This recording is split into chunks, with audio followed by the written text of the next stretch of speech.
Let's bring in two experts for their thoughts on how teams should be preparing for the World Cup.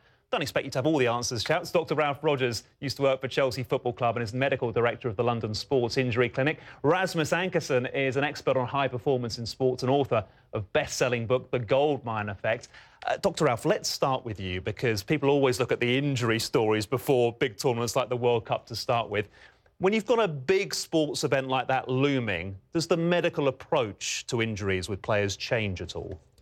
Actually, it doesn't really change. I mean, because it shouldn't do, should it? It shouldn't, no, not at all. But what does change in a tournament play, it's not like playing week to week in Champions and our leagues here. What changes is like the management of time. And I can remember when I was working with the FA development squad, something that Brian Eastick and Noel Blake used to talk about a great deal to the young players, up-and-coming players going into the senior squad, is how are you going to manage your time? Here you have fit young men, healthy young men, and you have to manage their time. You know, they have to manage their time. That's just the whole idea, is to learn how to manage your time to get prepared to play. Because Rasmus, presumably with these particularly young athletes sometimes, there must be a frustration factor. Their whole preparation, growing up and wanting to be a sports star, has been geared to these big tournaments, these moments for glory, and yet suddenly they've got something going wrong with their bodies that's holding them back. Yeah, no, that can be a massive source of frustration. But I think it's also interesting from a psychological perspective, because a World Championship is a very different competition than a full league season. There's a lot more pressure because you have fewer games. So one mistake can have big consequences. You don't have 30 games to make up for those mistakes. So in addition to the pressure you may feel from an injury, there's a psychological pressure that you need to perform. And that can affect players and teams in a way where they will start being more cautious and maybe careful, which is not good, because you gotta dare to lose in order to win. And particularly with the three players we mentioned, that we've seen headlines about them for weeks in this country as much as anything, even though Suarez only plays it. The World Cup is that big, isn't it? You know, you've got Suarez, you've got Costa, you've got Falcao. They're desperate to play for their countries. Is there almost a placebo effect at play here, that they're almost willing their hamstrings to mend quicker than they would? That's not going to work for them, is it? Well, it's really interesting, because at this level, obviously your mind has a great deal to do. Even it has a great deal to do with the way you heal. So as long as you stay positive, there is going to be some chance for people like Suarez to come back. That's for sure. I don't think he'll come back to the first match, but I think he'll surely be back afterwards. The hamstring injury is a tricky one. Hamstrings tend to feel much better before they're completely healed. And I thought what Graham Souness said the other night when Costa came on, I thought that was a really interesting point, because he said, I'm going to worry about that hamstring, and sure enough, it went. So again, there's almost like an iceberg effect, where you really start to feel much better before the injury is completely healed. So I worry about that hamstring. The ACL injury, I'm not really sure about it. You know, we're talking about 5 months. I'm not sure if he's going to come back from that. He will want to come back desperately. Yeah. But I think that'll be a tough call. Need some divine intervention for that one. Listen, we've only scratched the surface so far. Our experts are going to stay with us. More from there in a moment. And we're also going to show you why LeBron v Lance was the focus as the Pacers kept their playoff hopes alive.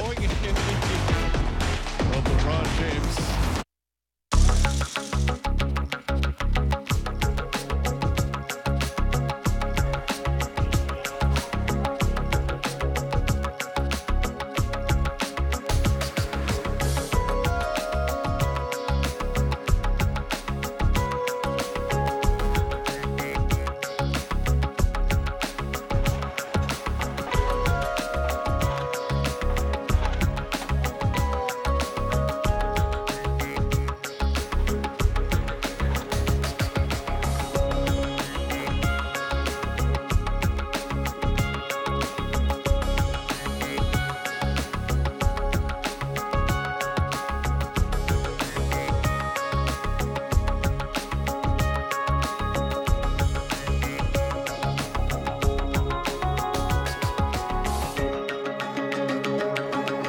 Discover Azerbaijan from A to Z. And it goes a little something like this.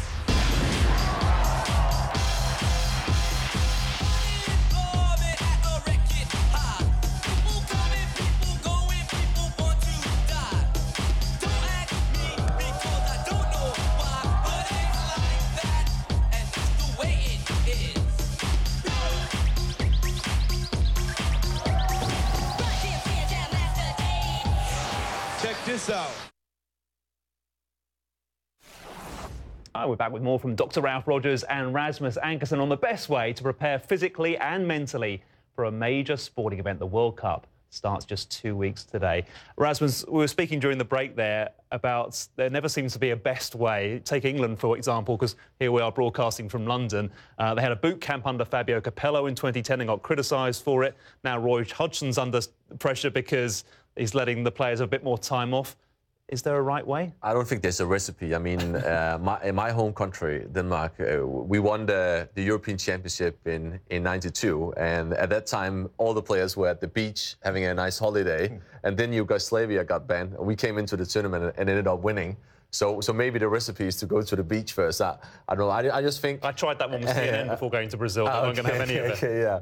No, I mean, I think we've got to be careful by judging the quality of the preparation solely on the outcome, because it's so complex. I mean, and it's very, very, very few games. There's a lot of randomness as well. So you can still be very well prepared and lose, and you can have great preparations, and the result might not go your way. I mean, that's just the way. So I don't think there's a recipe. Because if we're getting technical, Dr. Ralph, I was interested reading something somewhere the other day where they said you can give the players a few days off, but after 4 days, sort of muscle tone and aerobic fitness can start to degrade. Is that true? Well, no, not really. Not in these top athletes. I mean, you're looking anywhere from 2 to 6 weeks or something like that. You know, there's been research on that. So they can take a week off and it wouldn't be a huge issue. And you know what? Sometimes there's an active rest that you need to take. The body does need a chance to heal itself and to rest.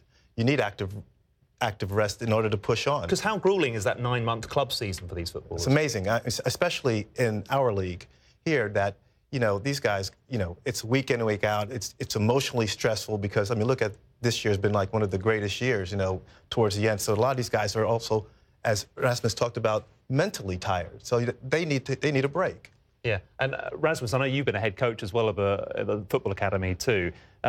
Was that always in your mind as to how to balance getting your top players in for the big games and when to know to leave them out? I think from a psychological perspective, it's important always for a coach to try and reduce the distractions.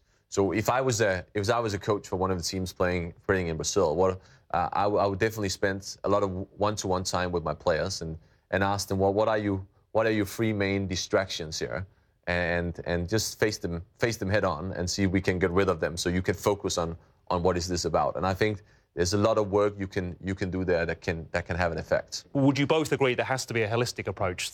The coach is masterminding each team's campaign, has to think of both the body and the mind. Absolutely.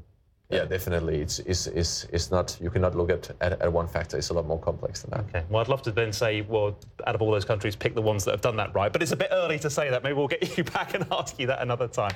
Rasmus Ankersen and Dr. Ralph Rogers, thank you so much for your time here on CNN World Sport. Now, the Indiana